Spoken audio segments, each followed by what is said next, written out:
try natin sa kahoy kung didikit. Madikit, oh. Oo nga, madikit. Guys, madikit siya. So, try natin kung na-check out namin double-sided adhesive kung talaga madikit.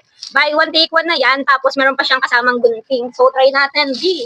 Kasi yun ako panood, grabe, ang dikit daw talaga niya. Kahit tsinelas, tumbler, Ito, guys, oh. cellphone. Yan, dito pa lang sa kamay ko, guys. So, madikit na, oh. So, try natin yun sa tsinelas.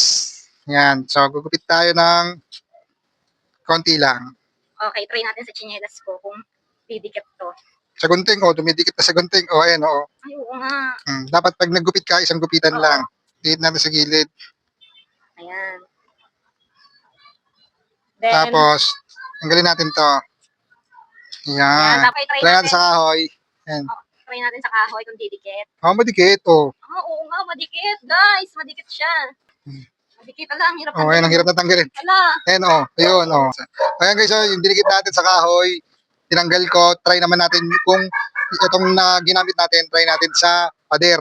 Try mo kung didikit pa rin. Nagdidikit pa rin. Ito yung pader namin. Oh, didikit pa din. Madikit pa nga. Diba? Ayan, oh, ayan, oh. Oh. Proof, natanggal ng pintura. Oh. Legit to, guys, legit. Ito, guys. Ayan, natatanggal naman siya. Tatanggal naman siya. Oh. Okay. So, ayan guys. Mahirap siyang tanggalin pero Hindi naman siya. naiiwan yung adhesive dun sa lalagay nyo na. Pero hindi naiiwan yung adhesive. Ayan. Yun nga lang, natanggal yung pintura. So, sobrang dikit niya. So guys, to legit talaga to. Yan.